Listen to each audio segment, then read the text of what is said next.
This episode is sponsored by State Farm. Choices are great. Like with your podcasts, you get to choose what you want to listen to. And State Farm believes insurance should work the same way. That's why the State Farm Personal Price Plan helps you get the coverage you want at an affordable price and a policy that helps cover what you value most. Like a good neighbor, State Farm is there. Call or go to statefarm.com today to create your State Farm Personal Price Plan. Prices vary by state. Options selected by customer. Availability and eligibility may vary.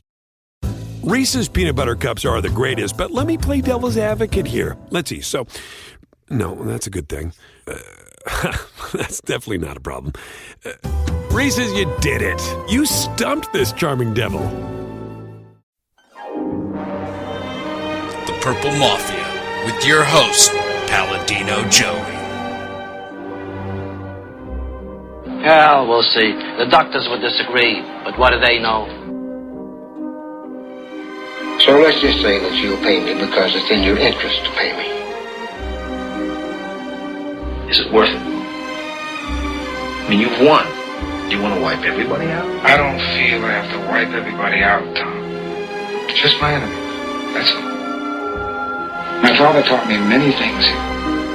He taught me, keep your friends close, but your enemies closer. These are wonderful things that we've achieved, and there's no limit to where we can go from here.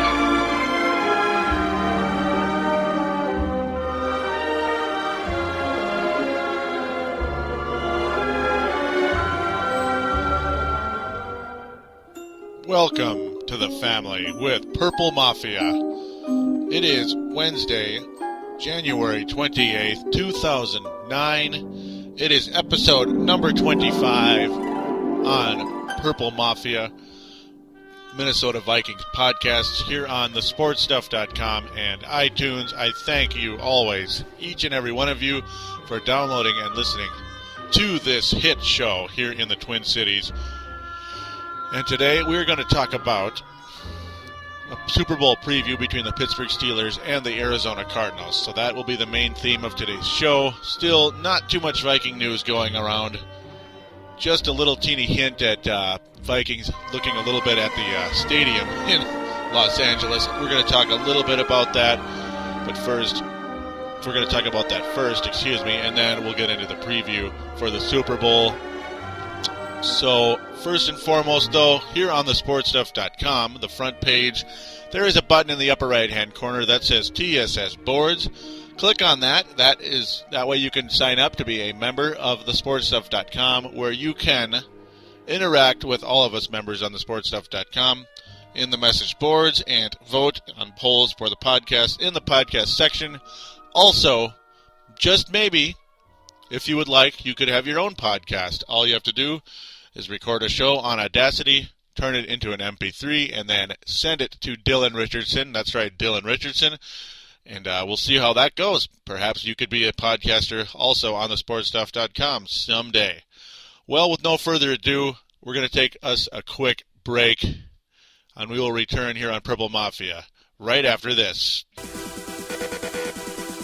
Here on thesportstuff.com, we're bursting in blue with Timberwolves Explosion. Timberwolves fans, your show has arrived at last as we bring in a new era with Al Jefferson, Kevin Love, and Mike Miller. We're available on thesportstuff.com and also available on iTunes. Download and listen to in-depth and detailed coverage of your favorite team. Show your true blue and join this explosion of Timberwolves basketball.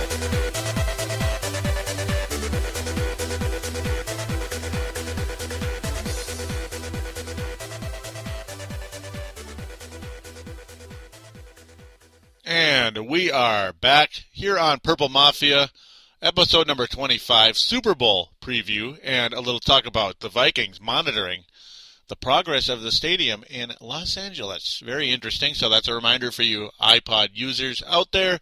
Also, do check out Timberwolves Explosion. Timberwolves Explosion, a show that is growing and improving in its fan base, and so are the Timberwolves. Alrighty, do check that out, thesportstuff.com and iTunes. First and foremost, well, Judd Zulgad had a column on January 21st. I know it's a few days ago, but I hadn't done a show since then, and I gotta talk about this because it's very interesting. The column says, well, Vikings officials hope their stadium issue will be addressed in the legislative session. Yeah, pack a lunch, right? No, they are keeping tabs on what is happening in California. On Tuesday, voters in the small town of Industry, approved a bond measure that would provide $150 million for infrastructure improvements at a 600-acre site where a stadium has been proposed. City officials must certify the plan. The goal is to lure an NFL team there. The Vikings are watching these developments with interest. Beware, ladies and gentlemen. That was a quote by Lester Bagley, the team's vice president of public affairs and stadium development. But we are currently focused on achieving a workable stadium plan to keep the Vikings here in Minnesota. Interesting, isn't it, folks? That's a little cryptic, isn't it? They're watching how things are going in California with interest. Now, that is somebody from the belly of the beast, somebody in the Purple Mafia, in the family, over with the Vikings. Very, very interesting. Of course, yes, they want to keep him here, but, all right, well, I'll get back to this. Billionaire real estate developer Ed Roski Jr. wants to build a privately financed $800 million stadium if a team agrees to move to Industry, 15 miles east of Los Angeles. The Vikings, whose Metrodome lease expires after the 2011 season, have been one of the teams mentioned as potential candidates for relocation. The Industry Stadium would open in 2012. Convenient, folks. Convenient. 2012. Also the year of the utopia for the New World Order. Well, that's also interesting. But we'll leave that to another show for another day, the New World Order part. Yeah, this is very interesting, folks. Very interesting how things are kind of piecing up. Don't laugh now. We've lost teams in Minnesota in the past. Minnesota North Stars in 1993. We all remember that. That was a very, very depressing situation as the evil Norm Greed took the team to Dallas, partially to avoid a sexual harassment case here in Minnesota. We also lost the Minneapolis Lakers in 1960. As the Minneapolis Lakers were not making money at all. Moved to Los Angeles. Yeah, they've made a lot of money, and they've been unbelievable in Los Angeles. Of course, they were a great team in Minnesota, or Minneapolis, until that happened. And here's a little nugget for all of you out there. Well, have you ever noticed that the Chicago White Sox, have you ever noticed when you look at the Chicago White Sox and the St. Paul Saints, at least in the past, how the St. Paul Saints uniforms look a lot like the Chicago White Sox? It's kind of interesting, isn't it? Well, in 1995, folks, the Minnesota Twins were playing the Chicago White Sox, and they had a number 95th anniversary on their jerseys. Dick Bramer then made a comment that is, of course, the Twins play-by-play announcer on television, made a comment that the reason for the anniversary is that in 1899, the Chicago White Sox were the St. Paul Saints. The St. Paul Saints. So, yeah, that is 3 teams that have left Minnesota. 3 professional teams that have left Minnesota, not 2. Just thought I'd run that nugget by all of you, and let's just hope there isn't a 4th team. We would have then lost a baseball team, a basketball team, a hockey team, and a football team. That is the whole deal. All 4. We would have lost all 4 if that were to happen. With the legislature in Minneapolis especially, pretty much showing no willingness whatsoever to get anything going. And, of course, the voters in this town do nothing but complain anytime a stadium proposal is brought up. I'm a little worried. Especially when you see that they're watching these developments with interest. That bugs me a little bit when it's it's the team's vice president of public affairs and stadium development. I know it could be a bluff to scare people and get people going on this thing, but I don't know. It's happened 3 times. Let's hope it doesn't happen 4. Well, I'm going to call that a bit for now. There's one other quick story I will also mention. Well, the Vikings have lost Paul Ferraro. He was the special teams coach. He is leaving, unfortunately. And that's just how it goes. He has been hired by the St. Louis Rams. St. Louis Rams keep taking away our people, don't they? They try to take away Leslie Frazier. They ended up with Scott Linehan a few years ago. Of course, Linehan went to Miami originally. But, yep, And then Steve Loney is the offensive line coach in St. Louis now. They're keeping him. Steve Spagnuolo is keeping him. And PA, Paul Allen of PA, or the Paul Allen Show they call it now, not PA and Debate anymore, for, certain reasons. It's not that name anymore. He made a comment that, hey, maybe Matt Burke will go to St. Louis, as there's a possibility Matt Burke will not return to your Minnesota Vikings. That would be quite a shame. And, I guess could be a love fest going on over there in St. Louis. So we'll see what happens with that. So there was a little bit of information for you. Hope it was interesting to you. With that, I'm going to take another quick break, and we will get into the Super Bowl preview right after this. Here on thesportstuff.com, we're toughing up on Brave the Wild with Paladino. Join me, Paladino, as we brave the Minnesota Wild Hockey Club on our way to the playoffs. We're available on thesportstuff.com and iTunes. The boogeyman, Derek Bugard, says you'd better listen or he just might drop the gloves. Call up your courage and brave the Wild with your buddy, Paladino Joey.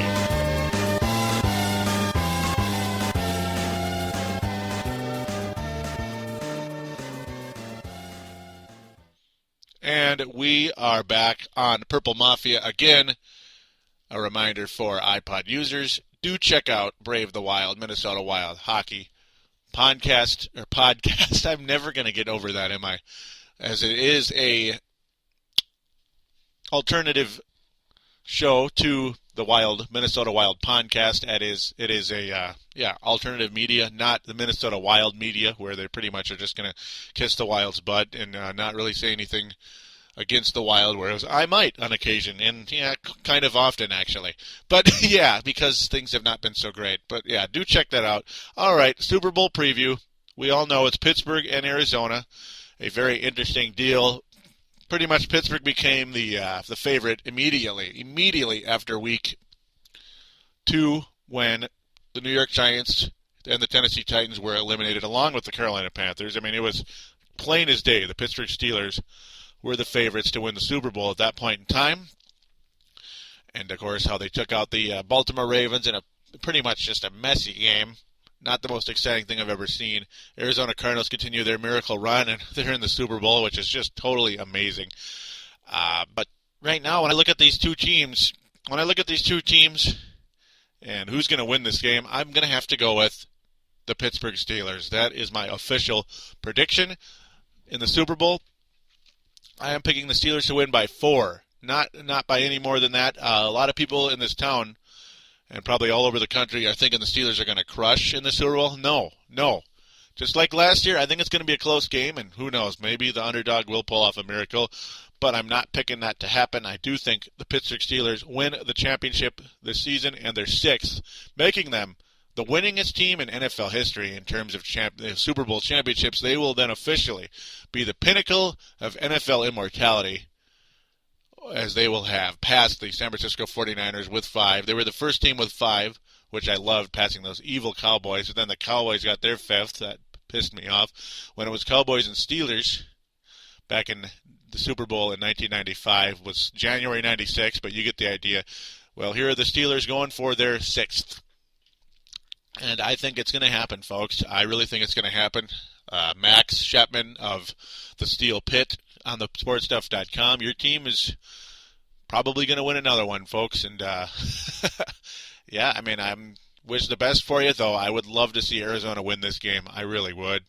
I'd love to see Anquan Boldin, a player I just love, even though he had that disgusting sideline incident with his offensive coordinator, when the offensive coordinator was literally just saying, go ahead, when Bolden was dropping some BS bombs at the offensive coordinator in Arizona. Very interesting back and forth there. Real quick, though, I'm going to look at these Pittsburgh Steelers real quick. There are just so many reasons why I think this team is going to be the world champion, and that's because they have such a complete running game. A complete running game, a complete passing game. I mean, Ben Roethlisberger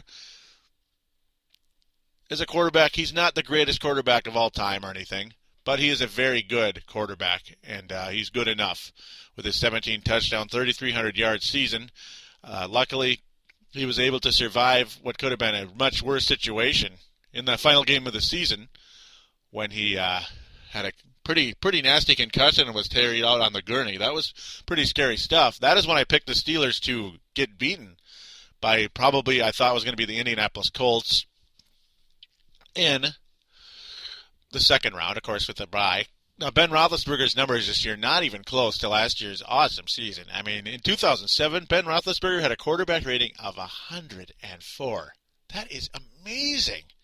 32 touchdowns, 11 interceptions. That's Brett Favre in his prime, folks. Awesome. This last year, though, quarterback rating of only 80, 17 touchdowns, 15 interceptions. So he's not exactly the super-duper quarterback, at least as of this year. But he certainly looked like the better quarterback than Joe Flacco. He certainly looked like the better quarterback in the AFC Championship game. He did fumble the ball 14 times this year, definitely a career high. He had 5 fumbles in 06, 9 in 07, 14 this year. Fumbles lost, only 2 in 06, 3 in 07, and 7 fumbles lost this year. So there has been a decline, unfortunately. And, that's why I didn't really think these Steelers were the best team in the NFL really going in. But, hey, it's been a heck of a year. It's been a nice playoff run, for this team. And Roethlisberger, it's on him. Hopefully he can be good enough to overachieve against these insanely good, these red-hot Arizona Cardinals. Willie Parker and Mewell DeMore also doing a great job for the Pittsburgh Steelers running game. Willie Parker had 791 yards, 5 touchdowns. Of course, injury-riddled season for him. That gave Mewell DeMore a chance to really step up and have a career year. 588 yards and 5 touchdowns. So you got multiple weapons in the running game. Willie Parker, of course, is healthy now, so you don't have to worry about that. Hines Ward, unfortunately, is not healthy. He had a very solid year, kind of a typical year for him, about a little over 1,000 yards, 7 touchdowns. Santonio Holmes, though, is the home run threat, as he proved in that Baltimore game. He had 821 yards and 5 touchdowns in the regular season, but he's had a really nice postseason, as have the Pittsburgh Steelers. You got the passing game, which is good enough. You have the running game, which any Super Bowl team wants. You want a great running game, which is something the Arizona Cardinals have had trouble with until the postseason. And, of course, the defense is ridiculous. But the Baltimore Ravens offense is not that good, but they made them look like high schoolers. And it's the steel curtain, folks. It's the steel curtain. I can't really go against the steel curtain, despite how red-hot the Arizona Cardinals have been. It has been a very amazing year for those Arizona Cardinals, though. Earlier in the year, you could kind of see it coming that this team had a chance to go on a playoff run. It was that awful swoon they had, though, against the Patriots and the Minnesota Vikings, my team, our team, here on Purple Mafia. And that is why a lot of us thought the Arizona Cardinals weren't going to make this red-hot run, but they did. I mean, Kurt Warner, just an amazing season overall.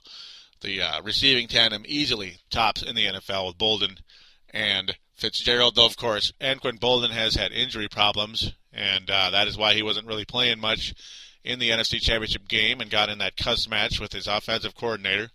But Fitzgerald, of course, just unbelievable.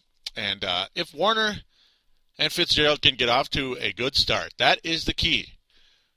That is the key. And if this Cardinals defense can keep playing over their heads like they have in this postseason. I mean, in the regular season, the defense of the Arizona Cardinals was mediocre at best. I mean, this team's entire game was their passing game, and it was so dang good that it's gotten them in the Super Bowl.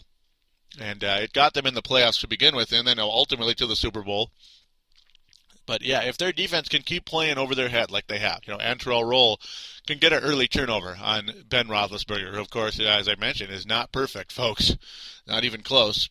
If Antrell Roll could get an early turnover, and Kurt Warner, Antrell Roll or somebody, you get the idea, but Antrell Roll is the main guy in that area, especially this playoff run. If Kurt Warner and Fitzgerald can get an early strike, Pittsburgh's going to be in trouble. They're going to be in trouble, as the Philadelphia Eagles found out in Arizona 2 weeks ago, or a week and a half ago, basically. You get the idea. Philadelphia Eagles have a better quarterback than the Pittsburgh Steelers I might want to run by, at least this season. this season. Last season, Ben Roethlisberger was way better than McNabb, but this year McNabb had a pretty darn good year, and he couldn't really do much against the Arizona Cardinals. So we're going to see what happens. Of course, it is an even playing field. There is no home or away team in the main frame of things, though the way the setup is going to be, Arizona's going to be the home team because it is in an NFC stadium, and Pittsburgh's tradition is to wear those white jerseys and run to a championship. So I'm going to pick the Steelers, folks, by 4 points, though I would love to see Arizona win. And I'm just going to call it a show with that. It's kind of more of an abbreviated show. There's not really much else to say. I do think the Arizona Cardinals have a legitimate shot where some of you may not think they do. Some of you might be picking them to win. I can't do that. So without no further ado, I'm going to call it a show. And I hope you enjoyed listening to this. And we will have a Super Bowl recap next week where we will talk about the new crowned champions, whoever they are. And hopefully some more Viking nuggets to talk about. Hopefully not about them moving to Los Angeles. Let's just hope and pray that will not happen. Other than that, though, we'll talk to you in a week. Take care.